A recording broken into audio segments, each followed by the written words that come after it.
గురువుగారు, పుష్పాల్ని దైవార్చన కోసం మనం వినియోగిస్తూ ఉంటాం. అయితే కొన్ని రకాల పుష్పాలని మాత్రం అర్చనకు వినియోగించరాదు అని చెప్తారు. ఎందుకని?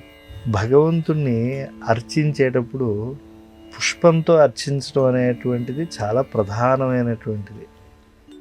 అందుకే టాగోర్ మహాకవి ఒక గొప్ప మాట అంటాడు, స్వామి నువ్వు ఆ ఆకాశాన్ని సృష్టించినందుకు, ఈ భూమిని సృష్టించినందుకు నేను కృతజ్ఞతగా లేను. నీ పాదాలను అర్చించడానికి ఈ లోకంలో పూలను సృష్టించు, అందుకు నేను నీకు కృతజ్ఞతగా ఉంటాను అని క్రీసెంట్ మూన్ అని, దాన్ని నెలవంక అని ఎవరో తెలుగులో కూడా రాశారు. దాంట్లో ఆయన అంటాడు. కాబట్టి భగవంతుణ్ణి పూలతో ఆరాధించడమే నిజమైనటువంటి పూజ. అందుకే పుష్పం పత్రం ఫలం తోయం అన్నప్పుడు కూడా చెప్పారు కదా, ఏదో పూలతో పూజించండి అని చెప్పి. తమిళలో అసలు పూసై అంటారు. పూజ అనేటువంటిది ఏంటంటే పూలతో చేసేదే పూజ. అందుకే యాగాల్లో శ్రీ పుష్ప యాగం అనేటువంటిది కూడా చాలా గొప్పది, చాలా శ్రేష్టమైనటువంటిది. శాంతి కలగటానికి లోకంలో పెద్ద పెద్ద అనావృష్టి, దుర్భిక్షము ఇలాంటివి వస్తే పుష్పయాగం చేస్తూ ఉంటారు. అయితే కొంతమంది దేవతలకు కొన్ని పూలు వాడకూడదు అని అన్నారు. ఇప్పుడు శివుడికి మొగలు పువ్వు వాడట్లేదు, ఇది ప్రసిద్ధంగా మనకి శివరాత్రి మహాత్మ్యంలో చెప్పుకునేటువంటి అంశం. అలాగే విష్ణువుకి బంతి పూలు వాడకూడదు. ఇలాగా అయితే అలంకరణప్పుడు అవి వినియోగిస్తూ ఉంటారు. మొగలి పూలను కూడా శివుడికి అలంకరణలో వినియోగిస్తారు, శివ పూజలో దాన్ని వినియోగించరు. కానీ ఇలాగా ముఖ్యంగా ఈ ప్రశ్న అడగడంలో నేను ఔచిత్యాన్ని ఎలా భావిస్తున్నానంటే, ఏవైతే రసాలు ఊరుతాయో, అంటే పాల నందివర్ధనం అంటారు, అలాంటి నీళ్ళోడేటువంటివి, పాలోడేటువంటివి, అంటే చెట్టుతో అనుబంధాన్ని అవి కోల్పోనటువంటివి ఉంటాయి, వాటిని పెకలించడం పాపము అని అంటారు. కాబట్టి పాల నందివర్ధనాలను వాడటం, అలాగే కొన్ని తెగనటువంటి పూలను తీసుకొచ్చి పూజించడం ఇది చాలా తప్పు అని చెప్పి పుష్పచింతామణి అనేటువంటి గ్రంథంలో చెప్పడం జరిగింది. అసలు పూలకు కూడా ఒక అధిదేవత ఉంటాడు, ఆయన్ని పూజించి ఆయన నమస్కరించి, పుల్లాన్ హియో రక్షతి అని పుల్లుడు ఆయన పేరు. ఆ పుల్లుడికి నమస్కారం చేసి పూలు కొయ్యాలి అని. ఈ పూలతో భగవంతుణ్ణి, అంటే వారు కోరుకున్న పూలతో వాళ్ళను పూజిస్తే వాళ్ళు చాలా సంతోషిస్తారు. కనుక కోయవలసినటువంటి పూలు ఏమిటి అంటే జిల్లేడు పువ్వులతోటి కొంతమంది శివలింగానికి అర్చన చేస్తూ ఉంటారు, అలా చేయొచ్చు అసలు? అంటే వారి భక్తి, వారి సంప్రదాయం అనేటువంటివి కొన్ని ఉంటాయి, కొన్ని చేయకూడనివి మా సంప్రదాయం అని కూడా అంటూ ఉంటారు కొంతమంది.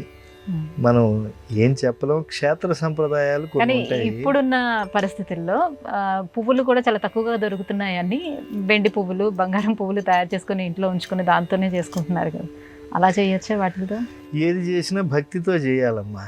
ఇప్పుడు తులసితో చేస్తే విష్ణుప్రియ తులసి అంటారు. వెంకటేశ్వర స్వామి వారికి తులసి అంటే ఎంత ప్రియతో తెలుసా మీకు?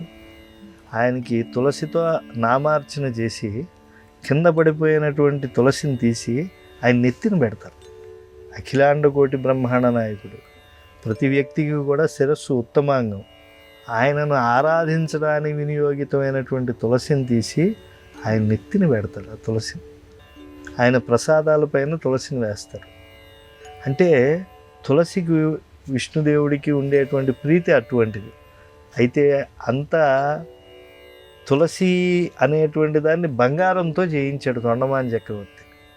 అంటే గుడి గోపురాలన్నీ వెంకటేశ్వర స్వామి వారికి ఎవరు కట్టించారు? బంగారు తులసితో పూజించేటువంటి, నిత్యము పూజించేటువంటి తొండమాన్ చక్రవర్తి గుడి గోపురాలు కూడా కట్టించాడు వెంకటేశ్వర స్వామి వారికి. ఆయన అనుకున్నట్టు నా అంత భక్తుడు ఎవడూ లేడు, కాబట్టి నేను చాలా గొప్పవాడిని అని చెప్పి. చాలా దురదృష్టకరమైన అంశం ఏమిటంటే, తర్వాత ఆయన జీవితంలో ఆయన కళ్ళారా చూశాడు, ఆయన తులసి, బంగారు తులసి స్వామి పాదాలని దూరంగా వెళ్ళిపోయాడు. మట్టి పూలు వచ్చి ఆయన దగ్గర పాదాల దగ్గర అలా విరాజిల్లుతూ ఉండేది. ఎవరు చేస్తున్నారు ఇదని భటులను అడిగాడు. ఎవరు, మేమేం చేయట్లేదండి, మూసిన తాళాలు అలాగే ఉంటున్నాయి, కానీ ఎందుకో స్వామి అలా కోరుకుంటున్నాడు. అప్పుడు ఆయన భగవంతుడిని అడిగట, ఒరే నువ్వు పూలు బంగారంతో చేసి వేస్తున్నావు కానీ దీంట్లో భక్తి లేదురా, ఆ కుమ్మరి నమ్మి మట్టి పూలతో చేస్తున్నాడు, అక్కడ భక్తి ఉంది అన్నట్టు. ఏమిటి వాడు చేసేటువంటి పూజ ఏమిటి, వాడి పురోహితులు ఏంటి, వాడి వ్యవహారం ఏమిటి చూద్దామని ఆయన కరవేరపురానికి వెళ్ళాడు.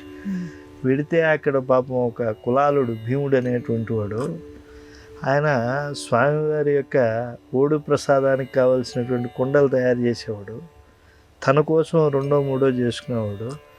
ఆ తర్వాత అక్కడ కొయ్య విగ్రహం పెట్టుకుని వెంకటేశ్వర స్వామి వారిది చేతికి అంటినటువంటి బంకమట్టిని పువ్వుగా చేసి ఆయన పాదాల దగ్గర సమర్పించాడు. అంతే, ఆయన అంతకన్నా గొప్ప యజ్ఞయాగాదులు చేయలేదు, బంగారు పూలు మాల వేయలేదు, భక్తితో మట్టి పూలను వేశాడు. ఆ మట్టి పూలే స్వామివారికి ఉపాధేయం అయ్యాయి. స్వామివారికి తెలియదా మట్టి పూలు విలువ ఎంతో, బంగారు పూలు విలువ ఎంతో? కాబట్టి భక్తితో చేయాలి పూజ. అందుకే పూజలు అందరూ చేసేది పుష్పయాగమే, ఆది అర్జునుడు చేసినది పుష్పయాగము అని చెప్పి వరుసగా భక్తుల గురించి అన్నమాచార్యుల వారు కీర్తనలో చెప్తాడు. అంటే అర్జునుడు ఎంతో భక్తితో పూజ చేశాడు, అలా చేయాలి పుష్పయాగం అంటే. అంతేకాని భక్తి లేని పూజ పత్రి చేయటం, ఊరికే పూలు వృధా చేయటం, ఇంకో భాగవతోత్తముడు లేకుండా చేయటమే తప్పించి అన్ని గంపలు వేసాం, ఎన్ని గంపలు వేసాం, ఆ పూలు వేసాం, చామంతులు వేసాం, ఇంకోటి వేసామని కాదు. ఆ దేవతకు ఉద్దిష్టమైనటువంటి పూలు, మంచి పూలు ఎంత మనం వెతికి తెచ్చి వేయటమే కాకుండా అంత భక్తి భావనతో, శరణాగతితో, ప్రపత్తితో సమర్పిస్తే ఆ పూజకి ఫలితం ఉంటుంది.